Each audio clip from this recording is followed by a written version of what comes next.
6 p.m. Pakistan Standard Time. Assalamu alaikum. This is Radio Pakistan. The news read by Sumaira Kanwal. The headlines first.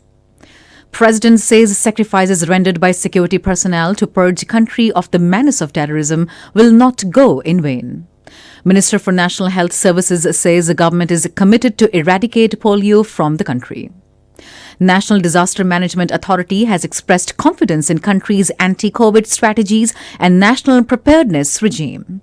All-Party Hurriyat Conference has called upon the international community to play its due role in resolving the Kashmir dispute in the line with the UN Security Council resolutions.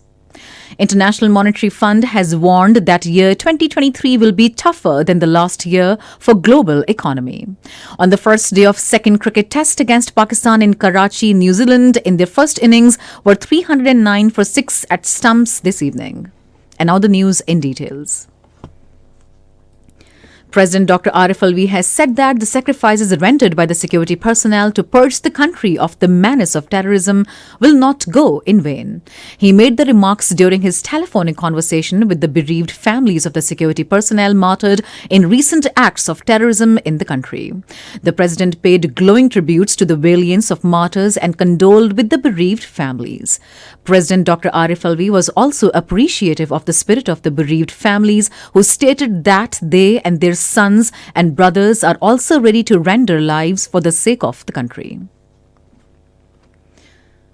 Talking to a delegation of eminent UK and US-based Pakistani expatriates in Islamabad today, President Dr. Arif Alvi urged overseas Pakistanis to highlight the human rights violations in Indian illegally occupied Jammu and Kashmir and the persecution of minorities in India in their host countries. He said the issue of Indian illegally occupied Jammu and Kashmir is one of the oldest but unresolved agendas still awaiting for implementation of several UN Security Council resolutions, which is unfortunate. The president said the overseas Pakistanis have a duty to highlight the atrocities being committed by the Indian security forces against the innocent Kashmiris to muffle their demand for the right to self-determination, which was promised to them under various UN Security Council resolutions.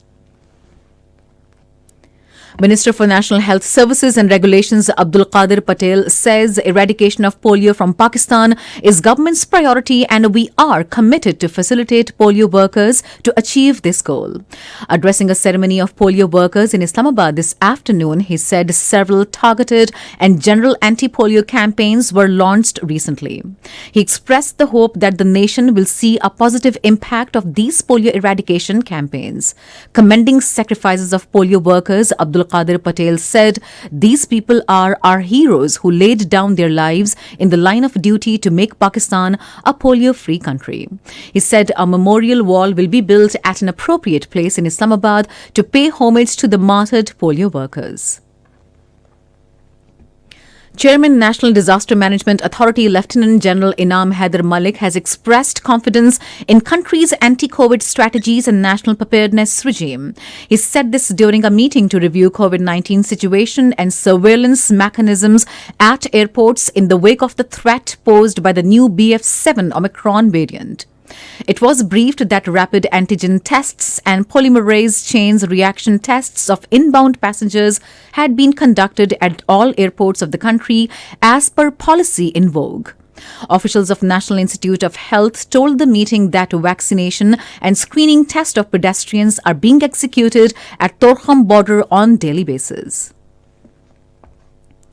Ambassador of Nepal to Pakistan, Tapas Adkiri, called on Special Assistant to the Prime Minister for Foreign Affairs, Syed Tariq Fatemi, in Islamabad today. During the meeting, they discussed mutual cooperation between the two countries and the evolution of the South Asian Association for Regional Cooperation, SAARC, as a vibrant organization promoting better understanding among the member states. Pakistan International Airlines has introduced a special package to facilitate Pakistani and other Muslims pilgrims who plan to travel from China to Saudi Arabia to perform Umrah. According to senior official of PIA, under the package, the pilgrims traveling on PIA from Beijing and Chengdu would be provided connecting flights from Islamabad to Saudi Arabia and back. However, Pakistani passengers could enjoy a stopover of over 1 week in Pakistan while returning to China. The national flag carrier is currently operating weekly passenger flights on Islamabad-Beijing-Islamabad route on Sunday and Islamabad-Shanghu-Islamabad route on Wednesday. This is Radio Pakistan. In Indian illegally occupied Jammu and Kashmir, senior leader of the All-Party Hurriyat Conference, Shabir Ahmed Shah, has called upon the international community to play its due role in resolving the Kashmir dispute in line with the UN Security Council resolutions. In his message from New Delhi's infamous Tihar jail, he said, "It is the responsibility of the United Nations and all world major powers to avert the ongoing genocide of the Kashmiri people at the hands of brutal Indian forces." On the other hand, posters with pictures of illegally detained and martyred Hurriyat leaders have appeared in Srinagar and other areas urging the United Nations to implement its 5th January 1949 resolution on Kashmir. Meanwhile, Indian troops today intensified cordon and search operations in Dangri village of Rajouri district after the killing of 4 persons and injuries to the 9 others in the area last night. 2 more persons, including a child, were killed and 5 others injured in another incident of bomb explosion in the area today. The killing led to a complete shutdown in Rajouri town today. People, along with the bodies of those killed, gathered at Dangri Chowk, blocked roads, and raised slogans against the Modi regime for its failure in protecting Kashmiris' lives. The International Monetary Fund has warned that this year will be tougher than the last year for global economy as 1/3 of the world's economies are expected to be in the recession. In a statement, the IMF Managing Director Kristalina Georgieva said many countries, including the US, EU and China, will see their economies slow down. Israeli forces martyred 2 Palestinians near the occupied West Bank city of Jenin today. In a statement, Palestinian officials said they were martyred during Israeli military operation to demolish the home of a Palestinian family. Meanwhile, 2 Syrian soldiers were also martyred and 2 others injured when Israel launched a missile strike on Damascus International Airport today.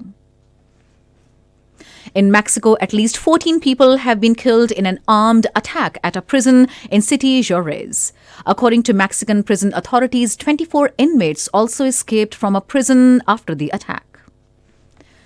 On the first day of the second cricket test of 2-match series in Karachi against Pakistan, New Zealand in their first innings were 309 for 6 at stumps today.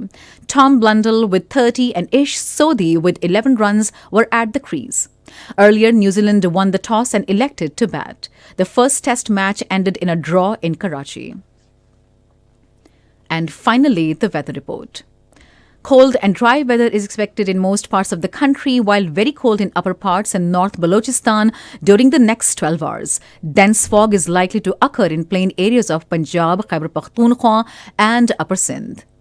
To end the news, here are some of the headlines once again. President says sacrifices rendered by security personnel to purge country of the menace of terrorism will not go in vain. Minister for National Health Services says government is committed to eradicate polio from the country. National Disaster Management Authority has expressed confidence in country's anti-COVID strategies and national preparedness regime. On the first day of second cricket test against Pakistan in Karachi, New Zealand in their first innings were 309 for 6 at stumps this evening. And that is the end of the news. For more news and analyses, log on to our website, radio.gov.pk. And also watch live streaming of our bulletins on the link facebook.com/radio Pakistan News Official.